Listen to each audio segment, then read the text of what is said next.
Hello again, everybody. I'm Ellen Sentier, and this is Celtic Noir. Last week, I read you another little chapter from Hollowbone. That's number 2 in the Jehanne Trilogy. It's just come out. So I'm going to finish this week with a bit closer to the end, but not the end, because I'm not giving away any secrets at this point at all. So, what's been happening is Jan spent nearly 2 weeks up on the tops of the Pyrenees, walking from the Atlantic coast across, and she's going down to the Aude in southern France, which is practically at the Mediterranean coast. So she and the ponies and her familiar Kellis have walked all that way, and she's loved it. It's been amazing. But now things are changing just a little bit. So here we go.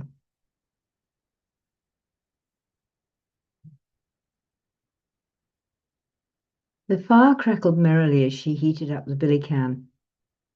It was too much. Tears had started again. She'd cried off and on all last night after all the animals had gone. It had been beautiful, but underneath was a deep fear and a deep sadness from the animals themselves, and now it was in her bones too. And rightly so by the sound and the feel of it. What the hell was the hollow bone? What was it that seemed to hold the land and its future and its song? Kellis had licked her face dry, only for it to all start over again. And now, as she got the fire going and made the brew, she watched the clouds do their morning thing within the mountains. Today it was red, blood red, so intense she couldn't look at it. Did that mean rain again? Likely so. She peered into the sky, fast-moving mare's tails. She made sure her ultralight poncho was on top of the day sack. Come on, guys, let's find the next step of this journey we're on. She ruffled the pony lips with her fingers.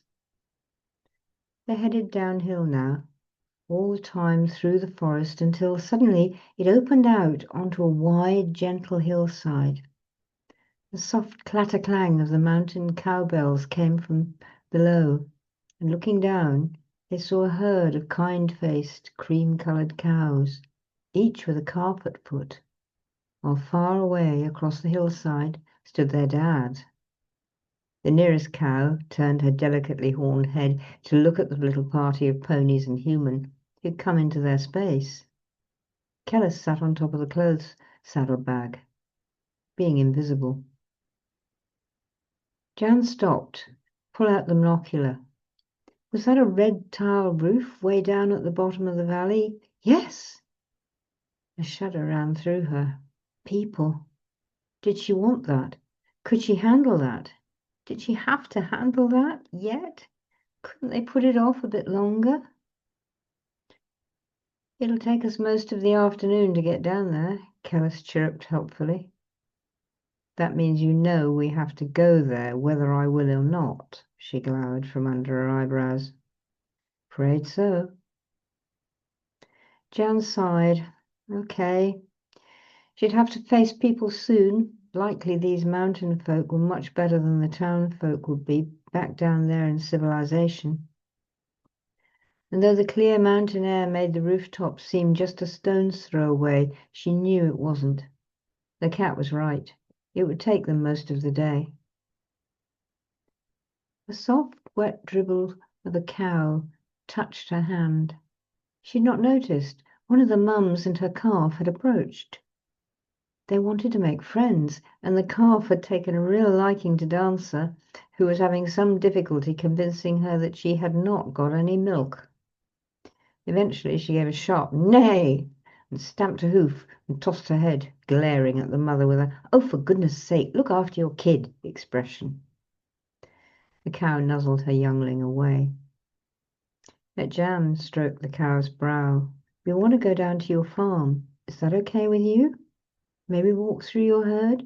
We won't hurt anyone." The cow nodded under Jan's hand. Thank you. She moved on past, the ponies following. Dancer eyed the calf with a "Kids, who needs them?" look in her eye. The wind began skittering, blowing first this way and then the other. Mare's tail scudded across the sky. It would rain soon. They got halfway down the long hill before the mare's tails clumped together, rallying themselves into lowering black rain clouds, and the first drops thudded heavily against them. They scuttled into a dip that backed into the wind. Jan threw the spare tarp over Shadow. Keller squawked angrily and leapt out of the saddlebag as her poncho landed over him and Dancer, and she got the pole planted and threw the tent's second skin over herself and the cat. They huddled down as the rain began to pelt, the winds trying to lift the skirts of the skin to blow it away. But the pegs held.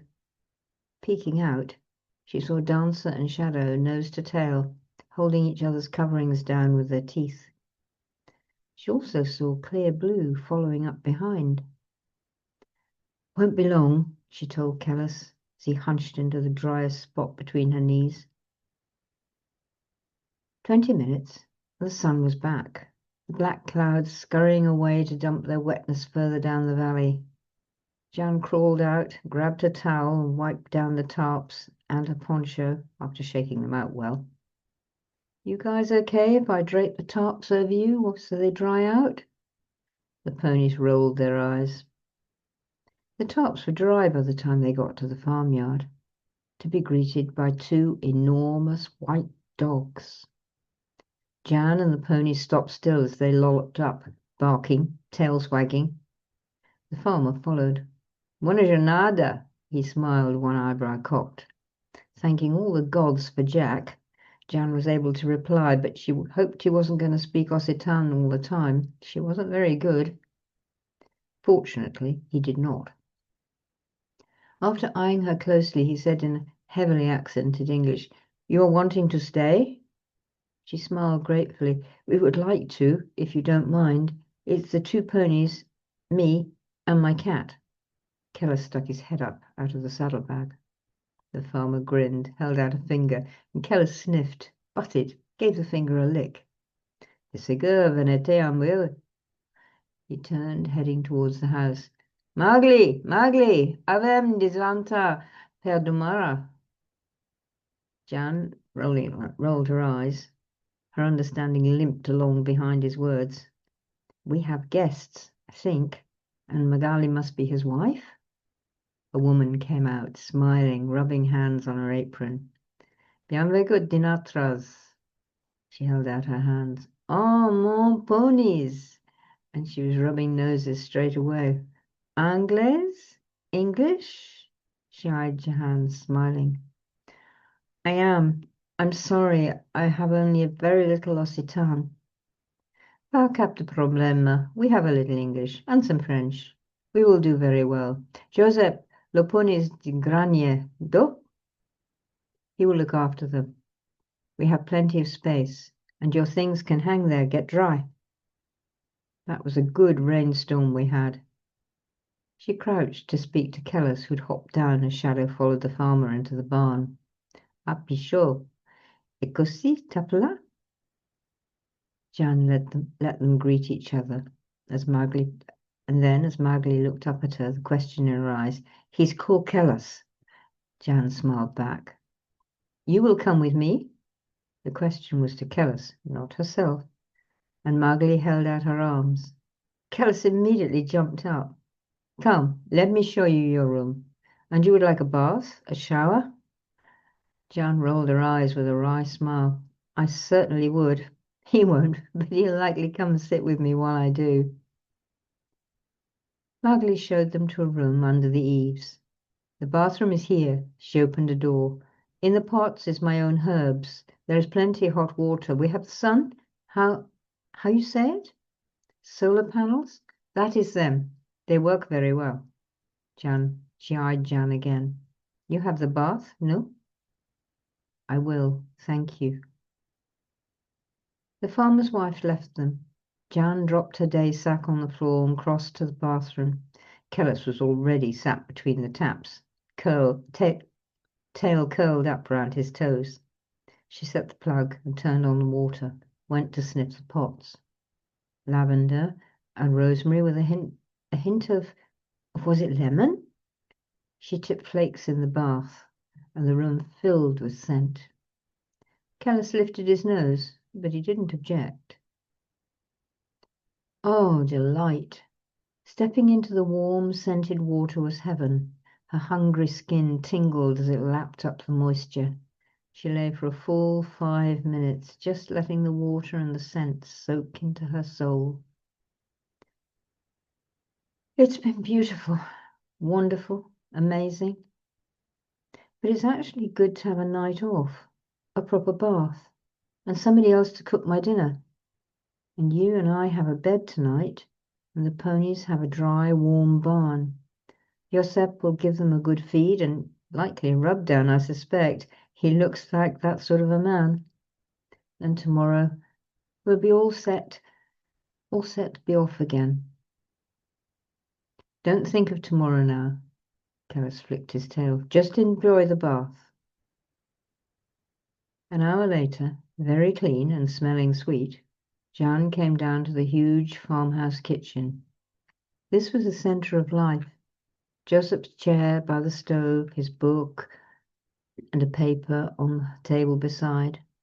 Margot's spinning wheel in the alcove by the ingle nook, and a wall loom hanging from the beams, showing a beautiful half-done tapestry of deer and mountains. Jehanne went close, studying it. You're an expert. Jehanne shot a smile at Margot. My granny weaves, tried to teach me. She rolled her eyes. She's good, but you're better. Margot's neck flushed slightly. She smiled. Joseph, arriving then, chuckled. She's famous, gets commissions, earns more than I do, he grinned. But I grow the yarn for her. Your ponies are in beside Las Cabras. Go visit with them after supper if you like. Mohair? Joseph nodded. Oh my, they're so beautiful, all those ringlets. Margot laughed. You're just in time. We shear late this year. Tomorrow, the next day, maybe, the ringlets will be all gone. But come, sit down. We have cacolet with aligot, and ratola, and a pan golkach to begin. And here, she brought out a plate of raw chopped meat, held it down to the cat. A quoi partout? Kellis leapt up on the table. Jehanne gasped, but Maggie laughed. Oh, poor-tete. She put the dish on the table in front of him. Better he does not eat with my cats. They might eat him. They protect the farm along with the dogs. Dressers lined the walls, one full of books, another of crockery and pans, and yet another with jars and pots and boxes. Rag rugs and woven ones covered the honey-coloured floorboards. Comfortable.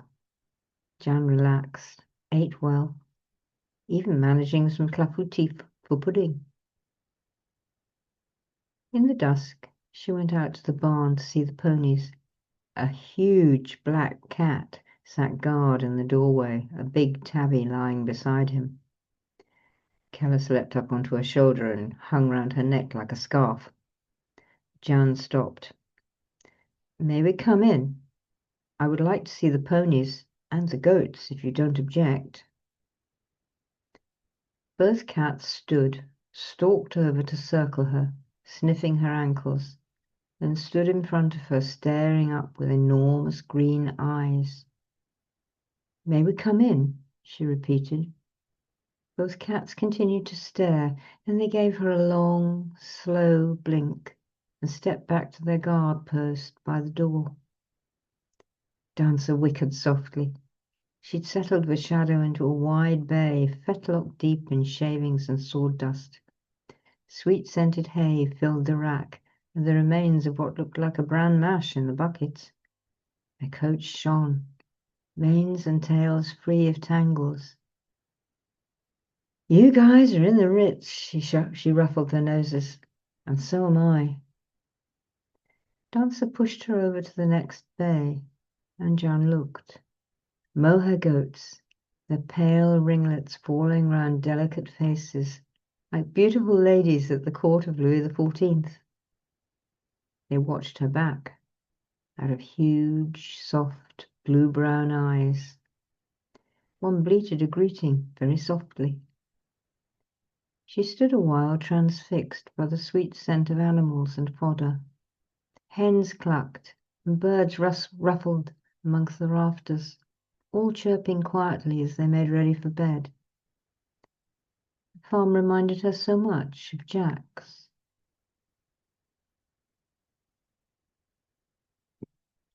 So there we are.